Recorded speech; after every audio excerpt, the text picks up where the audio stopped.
You're listening to the Men in Blazers Media Network, Suboptimal Radio. You're about to play Euro champion England, October the 7th, at a sold-out Wembley. They all want to just see the celebration that you're going to unfurl when you do score. Have you given any thought to what you're actually going to do? I'll take recommendations. I kind of thought of the tea celebration on the fly earlier that day. So it might be I might have to wing it again because it worked out well. It's Rog, back with another episode of The Women's Game, presented by Paramount Plus. And I'm joined today by a true icon of the global game, really the face of American soccer glory over the past decade, utilising her left foot to smite all comers on the road to 2 World Cup wins and an Olympic gold. This season, though, has been spectacular, even by her own high standards. At the age of 33, my guest has led the magnificent San Diego Wave in a first season campaign woven out of dreams, propelling her club into an instant challenger and filling a league-leading 13 goals as we pod. And she's done it all while simultaneously expressing herself as a mother, a partner, and a thriving entrepreneur.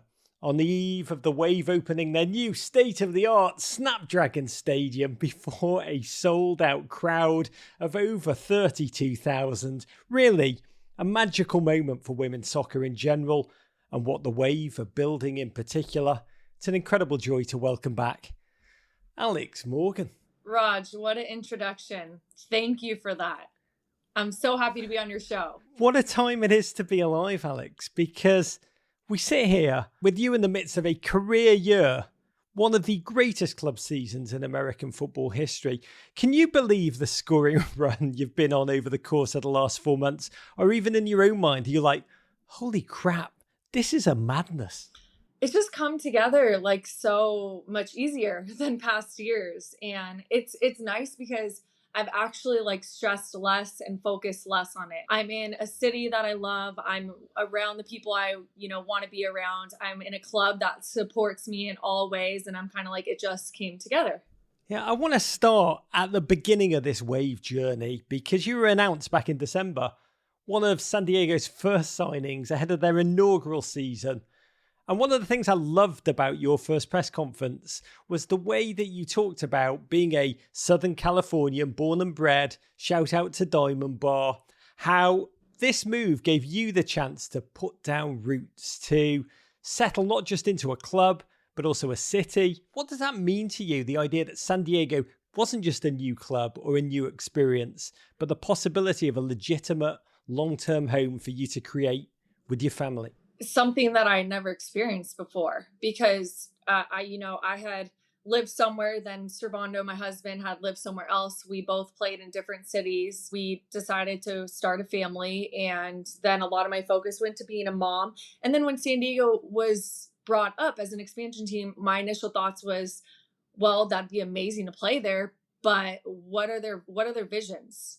What are their hopes for this club? I'm at the point in my career where I'm like, I need to be challenged every single day. I want to be at the best club. I want to be at the forefront of women's football, soccer. And I want to make sure that I share the vision of the club. And from the very first start in my conversation with Jill Ellis, the president of San Diego Wave. Yeah, I know Jill is no bullshit. And that to me was exciting, and that set the tone for the beginning of what is now. How does it feel settled off the field and setting down roots in that community? How does that translate into your on the field play? Does it? It does, because I feel well, first we're renovating and building a home right now. So, this is where we wanted to settle down post soccer. So just getting the opportunity to do that while I'm still playing is kind of okay, I see the long-term vision of both myself at this club, but also myself in this community. So digging into the community more in ways that I've never been able to in previous cities or just haven't had the bandwidth for. I'm well, now this is my city and I want to represent it big. I want to represent it well. I want to make sure that if someone doesn't know that San Diego Wave exists, that they're going to know tomorrow. So I feel I've just taken a lot of accountability in a way that I didn't do like in previous teams. So it's been really amazing to have this journey and feel like this is my home, my city. And so it's definitely translated to kind of the product that we make on the field and the success that we have and like the feelings that I have as well. You made a promise in that first press conference to be invested in the building of this club on and off the field, a club that was being built from scratch. Can you give us a sense of your vision? I think it was important to tap into the community and see like, well, who is represented in the community of San Diego? Well, we have a large military presence because of all the different bases, the Navy, the Air Force, the Marines. Obviously, we're in San Diego, right next to Mexico. The border's right there. My husband being from Tijuana and my daughter being half Mexican, Mexican-American. That's also a really big part of the community, you know? So it's like, we want to make sure that we're representing all of what this city has to offer. And so that was something that I wanted the club to do at the very beginning, is make sure that we were catering to everyone in this city. So we're representing the city well, and we're not excluding anybody. So I think that was like a big first thing. You also said that you want to invest your energies, but you intend to hold the ownership and the entire league accountable when that's required, which is something that you've learned from your days advocating for the national team, that you have to be involved. You have to write the texts, the emails, be on all the conference calls. And you also have to hold partners to task, the details, the timeline on training facilities. You've learned that's what's needed to succeed at the highest level. Absolutely. I've realized the platform that I have and that maybe some of my other teammates don't have in order to speak up without repercussion. Over the last many years, I've really looked at the women on my right and left with the national team and just seen just their comfortability and confidence in taking on anything and everything. Obviously pay equality, but treatment as well, and so many other things. And I think that that's really helped inspire and teach me to speak up for myself and speak up for others that don't quite have the platform. So of course, like, I'm going to challenge not only others, but like my employer and myself as well. It needs to be said, the Wave have been having a truly incredible first season, kind of season many established clubs can only fantasize about. Top of the table going into these final weeks of the season, poised to shatter the current league single game attendance record with a sellout 32,000 for your first game at the newly opened, magnificent, state-of-the-art Snapdragon Stadium, a California derby with Angel City, September the 17th. First off, were you experiencing this level of success so quickly, or has it taken even you guys by surprise?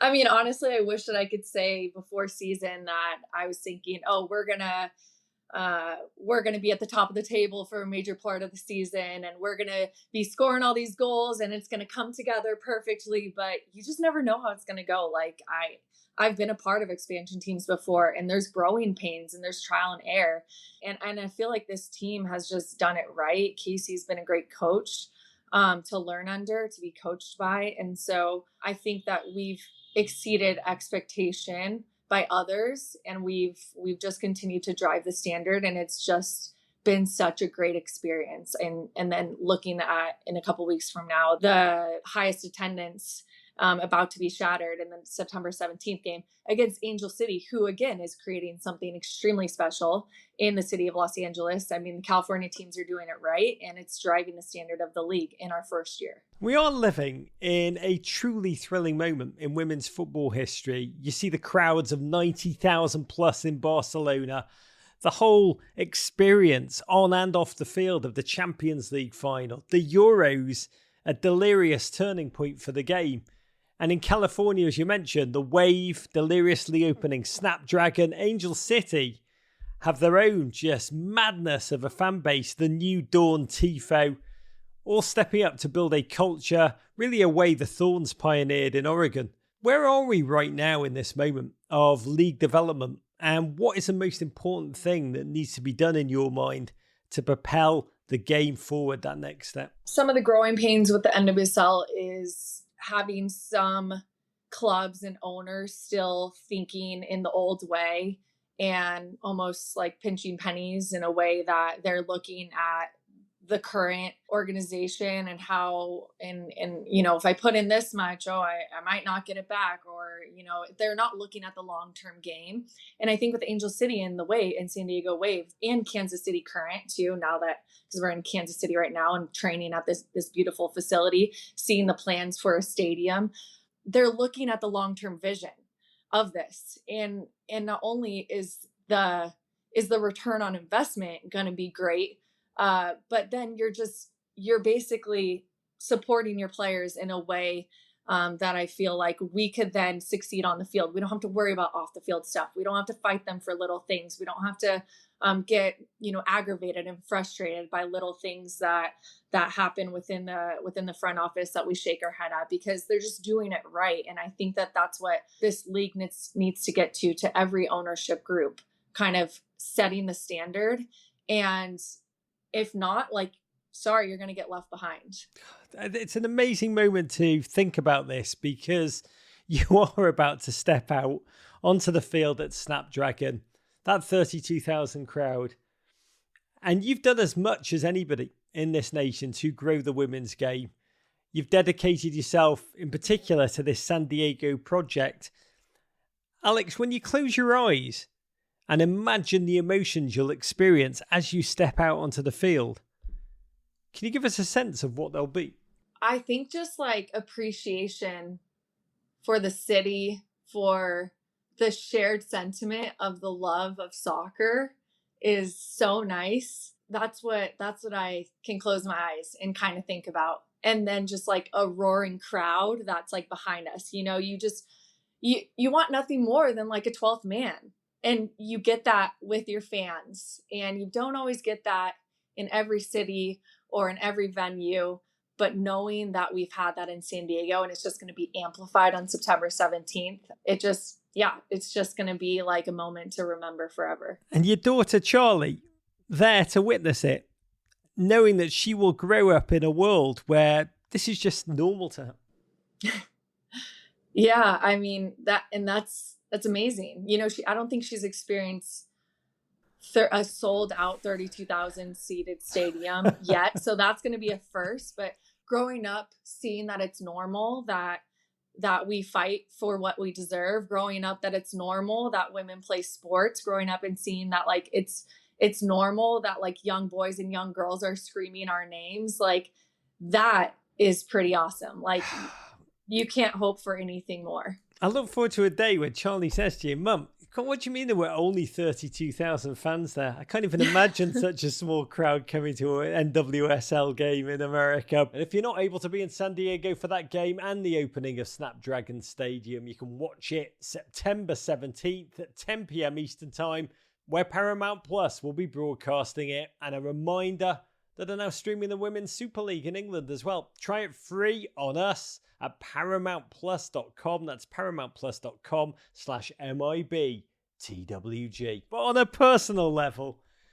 you have been having a truly transcendent season. And we have to acknowledge that the past couple of years for you, leading up to your move to San Diego, it's been a complex series of years. The come down after the 2019 World Cup victory high, the pandemic, the maternity leave, a frustrating stay at Orlando, nagging injuries mixed in, time at Tottenham. Can you describe how you experienced all of this mentally and emotionally? What did it feel like for you? Did you think this is just how it goes in terms of, maybe this side of the career, or were you always waiting for something magical to shake loose? As passionate as I am in soccer and in life, as competitive of a person I am, I would say like emotionally and mentally, like I'm pretty like level. I'm pretty stable. I could handle highs and lows and ride the wave and know that I'm going to get out of it just fine. And I think that's what really helped me over the last few years, because there was a lot of highs. There was 2019 World Cup. And then there was, I can't even play a game because like literally my knee won't allow me to. Then a high of I'm pregnant and I'm starting a family and this is amazing, to the low of, wait, we have a pandemic. What's going on? To the high of, wait, I can play in an Olympics now. This is incredible.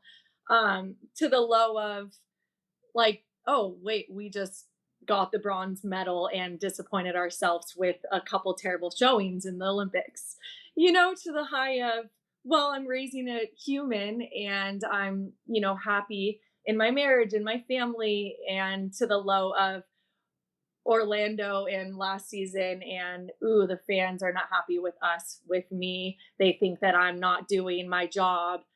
They don't think that I'm giving my all, to the high of living in San Diego and being successful. It's just like, it's never ending. So you kind of have to just like ride the wave sometimes. But you have talked about feeling burnt out on occasion in that period of time. And I do wonder, like, what were the factors in that burnout? I think it all comes back to that I've had a successful career, and not only on the field, but off the field. And that at the end of the day, like, if I don't love the game anymore, like, there's nothing telling me that I have to keep playing. At the end of the day, like, I'm going to be a successful businesswoman after I'm done playing soccer. And I know that I have things set up. I have my media company and other things set up where I know that I'll be just fine and I will fill my days and more after soccer. But am I done? Like, no, I do still love it. So I think when I start to question myself, I'm like, okay, what can I do to change that, where I bring back that love that I had last year or 5 years ago or 20 years ago. And so one of those things was in 2017, changing my environment, going to Lyon, France, and playing with the best club at the time in the world, and challenging myself with some of the best players in the world. There's been moments like that. And so if I change my environment and I change everything else and I still just can't find the love, then I know, okay, it's time to move on. But I just haven't felt like I've gone through steps 1 through 10. And I'm like, all right, it's time to hang up the boots. Well, fascinating. You had so many external realities that were challenging: the pandemic, new demands of motherhood, club and league politics, but above all, the equal pay suit. Just, I look at that and know what you did as a group, how much time you invested, how much energy you invested. With that agreement, did it feel like an incredible weight off? Did it change the relationship to football, to the teams that you were playing on? Did it feel like a switch was flipped psychically after so many years of battle off the field? Well, it definitely feels like we are working together now with US Soccer, and that's really hard to be fighting with your employer for so many years about something that you think is so obvious that they just don't see. And you're like, don't you see the white on the wall behind me? And they're like, no, it's gray. Now you're like, no, it's white. So I think that that's like been the hardest thing. And then on top of that, yes, the calls, the emails, the texts, the depositions, the whatever it is, like with lawyers, and yeah, just the fight over this. I mean, I wish that I could give you a count on how many hours or how many days accumulatively it's taken out of my life, but I mean, I can't. But how much frustration and anger and disappointment? A lot of disappointment and frustration all the time. It was a lot, and a lot of feeling disappointed, and a lot of like, how do they not see what is so clear in front of them? And I'm so happy with where we got right now. We have true equality with US Soccer moving forward. We're signing that on September 6th after a game in DC, that collective bargaining agreement, equal with the men and us and US Soccer. Each employee, each athlete will be paid and treated the exact same. And that just feels so good. And I just can't wait for that day. I'm definitely going to have a couple drinks after that. From release off the field to release on it. And I want to move through your on-field arc for a moment. And listeners, spoiler alert, this does end well, but just stay with us, because we've got to begin with the experience of the Tokyo Olympics last summer, in which the United States lacked a spark, came in third, lost to Canada in the semi-final before beating Australia in the bronze medal match, which is a good result for any other team. My God, bite your arm off for a bronze medal, but a disappointing one for the United States women by their own peerless standards. Alex, what did your internal voice say to you after that tournament? Was the self-belief burning as strong as ever, or did you hear any voice of nagging doubt that maybe maybe it was time? The hardest thing from the Olympics was just the frustrations and the feeling of like disappointment, and also knowing that brushing it under the rug or not addressing the issues that arise in the Olympics, both individually, collectively as a team, on the field and off the field, would do no help. Like if we don't go back and like talk through what happened and the failures that we had, then those failures can rise again in the World Cup and future Olympics, whatever. And I think that was the hardest part, is like all I wanted to do was move on. Like I just wanted to forget those like 40 days, but like you couldn't. In order to like inch your way back to the top, in order to get myself back up and be like, no, that wasn't me. No, that wasn't our team. Like, we're better than that. It took like looking at ourselves in the mirror and having really, really hard conversations with the coaches, with ourselves, with teammates, to get to where we are today, to a place that I feel very happy with my play. I feel very good with where we are in the team, with the national team. Like, I feel like we're on the right path to win a World Cup, to compete every single game. It took a lot to get here. And I think that was the hardest part of not performing well. When you say it took a lot, need to acknowledge that following the Olympics, you had an 8-month spell in which national team head coach Vlatko Andonovski left you off the US roster, including the 2022 She Believes tournament, as he experimented with younger, inexperienced talent. And asked where all the big names had gone, he talked about how he said, "We're not calling Mia Hamm or Julie Foudy into camp." And when I heard that, I was like, Alex, you've been on the national team since you're in college. It is a core part of your identity. How did you understand it? How did you experience it? And what did you even call it? A benching, a sabbatical, a pause? I just took the time I needed to get back to the top. And honestly, it was hard because all you wanted to see was, okay, how can I get myself back to the team? Like, what do I have to do? Like, what else can I do? What more can I do? You know, it was like, initially it's like, oh, I want to blame Vlatko, or I want to blame someone else for my own problems. Like, that was kind of the first step. And then the second step was like, okay, then blaming myself and the decisions I made, the things that I did that I could have done better, that I failed at. And then after that, after the blame game is all done, then you're like, okay, well, at the end of the day, like, why am I wasting energy on blaming anyone? I just need to like prove myself on the field every single day. Like, when you're in the national team, like, as much as you guys think that people are, you know, have a spot that's safe or whatever here and there, it could change in the blink of an eye. I mean, I went from a starter to not getting called up in 6 months or less. So at the end of the day, like, every single day you step on the field is a tryout. Like, that's how it is. So I just had to be like, okay, one day at a time, how can I play my best every single day? If not, how can I be 95% that this day? How can I give whatever I have to give every single day? And I think with Casey Stoney, our coach at the Wave, she kind of allowed me to kind of have that freedom to figure it out, and gave me the space as a leader on the team to kind of find my voice, find my rhythm with the team. And I think that really helped, and it kind of like gave me the confidence, and Vlatko saw that, and, you know, I kind of forced his hand in calling me back, which was great. And at the end of the day, all I needed to do is do my job and know that like my name needed to keep being brought up in discussions. And that's what happened. You know, I did think about you a lot in that period, because when we've spoken before, you've talked about how the experience of breaking into the national team when you were a kid, you had players like Abby Wambach mentoring you. And I was fascinated to hear how you reconciled in that moment, both wanting to be a mentor and the rational understanding that the next generation players need their reps, while also making it clear that you need yours too.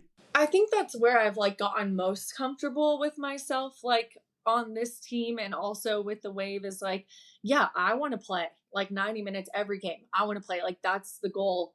If that's not the goal, like, why are you here? But at the end of the day, like, you need to make sure that the next generation is set up for success in the way that we are successful now, not only the next generation, the current generation. So it's like, how can I try to mentor players like Mal and Soph in the way that I was mentored, in the way that I was given confidence at a time where I didn't feel like I was any help in giving myself confidence, like Abby gave me that confidence. How can I lift up players like Mal and Soph? Because they are not only the present, but they're the future of this team for years, for a decade or longer. It's incredible to think about. So, I love playing next to them. I love looking at all the young players around and being like, what can I do to help them? And that's for me to step on the field and challenge them every single day. That's to be my best every single day. That's to be the most professional I can on and off the field. When you did come back, Alex, pulling on that US jersey again, does it feel different taking the field, knowing that something important to you could be taken away? Did you feel a difference? I don't think I felt a difference like stepping on the field, but I feel like I just felt a little different coming into this environment. I think coming into this environment before, especially around the Olympics, we took it for granted. And I think it was just hard because the Olympics was really isolating. We had, we couldn't like go outside the hotel. You had all these restrictions due to COVID and the pandemic. And so it really, I think, tested all of us emotionally, mentally. It was really hard and just isolating itself. So I feel like in a way I started to think negatively a lot when I'm not really a negative person inherently. And so I think like now when I come into this environment, it's just like, I think it's a really positive environment and people feed off of each other, like good energy. And so I think in general, just this environment, I feel so much better than I did last year. Which brings us to your remarkable resurgence this season, sitting as we speak at the front of the Golden Boot race with 13 goals. Just a truly inspired run of performances, honestly, both for San Diego and with the national team. Watching has been a magical feat to witness, and so many theories have been floated as to what's been behind it. Can you explain to us directly, in your own words, how do you understand it? Well, I got to hold it down for the vets. I got these rookies coming for us, and you got to show them. You got to show them what's up. Put them in line once in a while. So that's what's happening. I don't know. You can't explain it other than that. Is it that simple? Have you internally gone through a change? LeBron James talks about how his game has changed as he's gotten older.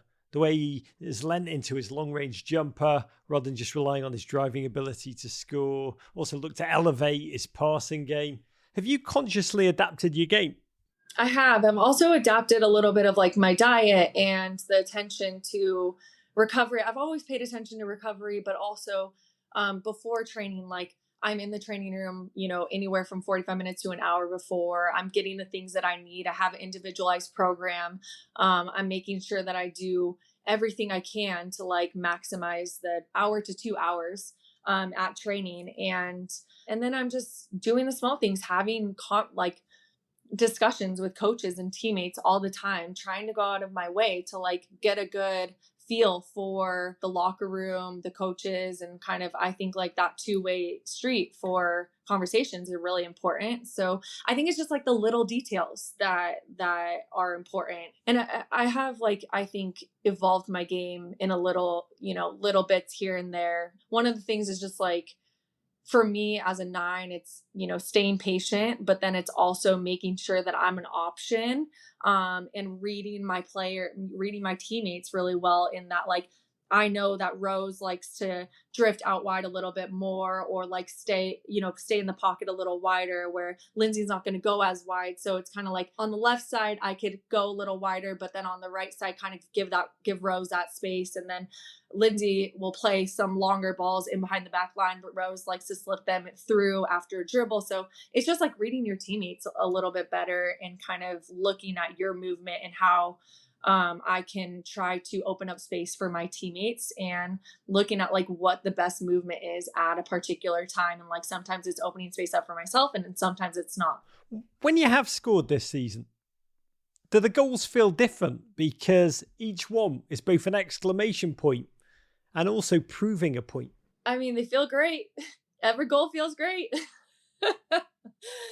I mean, just like defying odds of our team at San Diego and feeling good and putting together a finished product just always feels great. Oh, your daughter Charlie, as I mentioned, is 2 years old, a budding NWSL star unto herself, turning up on the pitch to join you after San Diego home games.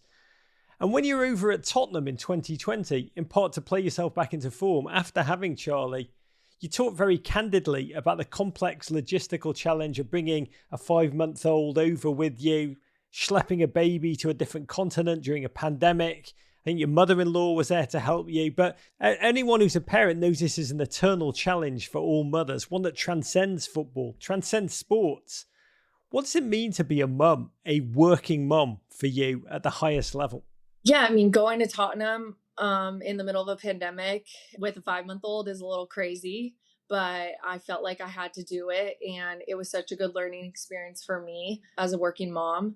But I feel like, all I can do is number one, like challenge my employers and the brands I work with to support me as a working mom and kind of try to help alleviate any stress and anxiety that already comes along with being a working mom that other teammates don't have. So that includes like travel, accommodations, everything, and helping have a nanny or a childcare provider when I'm on the road. That's extremely helpful in order for me to do my job and not feel like I'm rushing back from the field and have to like forego an ice bath or whatever it is. So, because I have to get back to my kid. So that's super important. And then I think it's just taken a lot more of like scheduling and organization. And it's a little bit of a dance, you always got to like think about your family first, which is kind of a new concept because it's almost like soccer. It's like me first when you're an athlete. Elite athletes are, by definition, they have to be narcissistic. Yeah. Yeah. I mean, yeah, it's like, it's always about me, that's how I have had to think, you're kind of like selfish, but selfless as a soccer player, in a team sport. So I think that now bringing in a child, it almost like the anxiety of the small things of being a soccer player is then added with being a mom. So it's just replaced with the anxiety of a mom.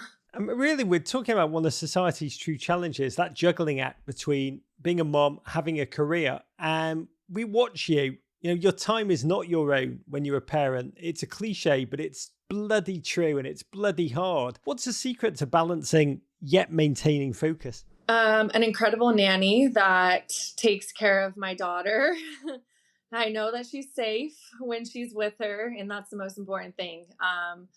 And just like it's honestly like I didn't understand before I had a kid that it was like, oh, it takes a village to raise a child, but it's like it actually is true. Like my mom, my dad, my mother-in-law, my sister, like they all chip in, they all help out. Because both me and my husband, we work, we're busy. I play soccer and then I work after work, then I own a business and then I have a lot of brands that I'm partnered with. So I'm doing Zoom calls, I'm doing photo shoots, I'm doing commercial shoots, I'm speaking at events. Like my week is never just play soccer and go home and take care of my daughter. I do a lot more. So I think it's just like, it's a little bit of a dance when it comes to the scheduling, and it's making sure that like, you're never overwhelmed. If you are, like, you need to ask for help. And I have not been afraid to ask for help. When I watch you, one of my moments of the season was seeing you after the United States Columbia on the field with your daughter, Charlie, teaching her your post-game stretching routine, just the two of you together, as if no one else was around watching.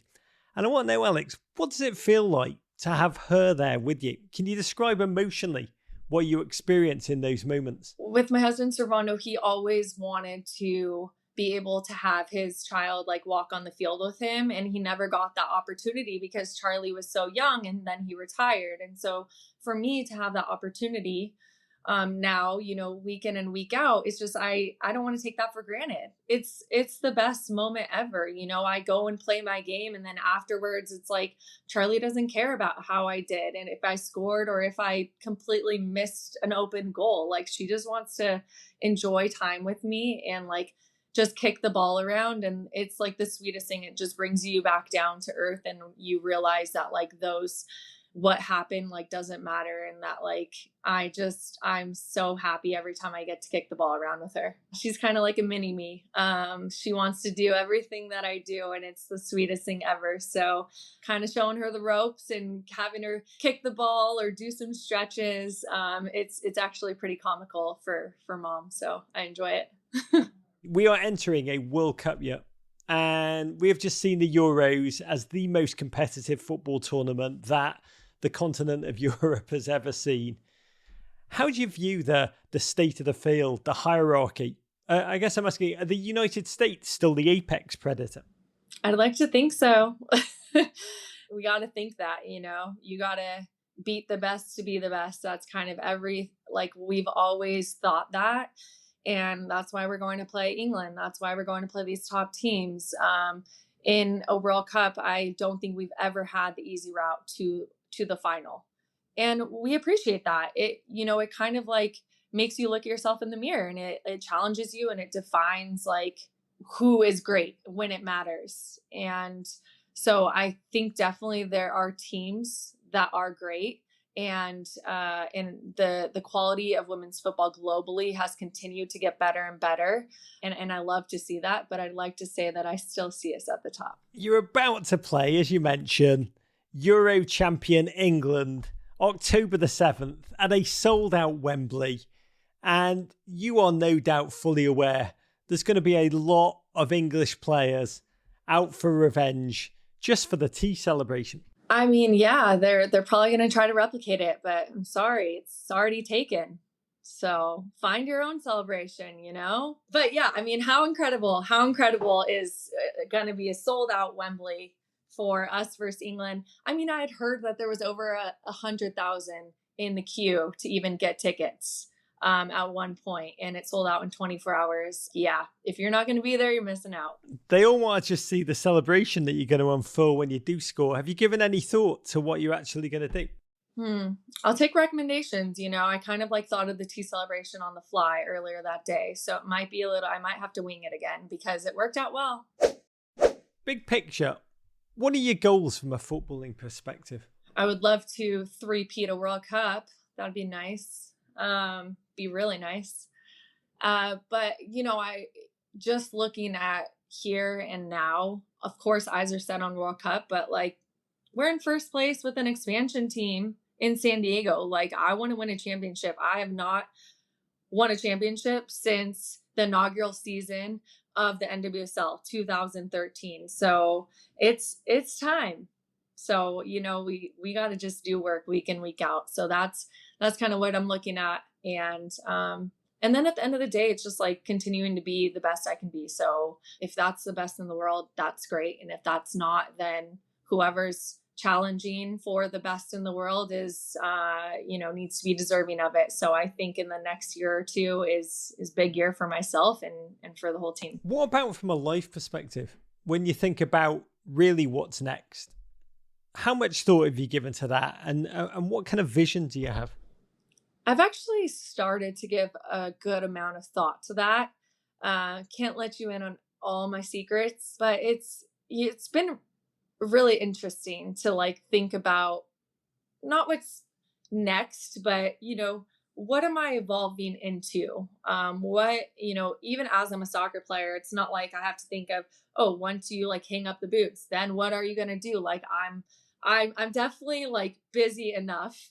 But it's also like, what's going to challenge me in the way that soccer has challenged me every single day for the last, like, however many years I've played pro now. So I need that. Like, as an athlete, you need to be challenged every day. You need to feel uncomfortable, every day in whatever you do. So it's finding that. And I have some ideas, but I'm still in the brainstorming phase here.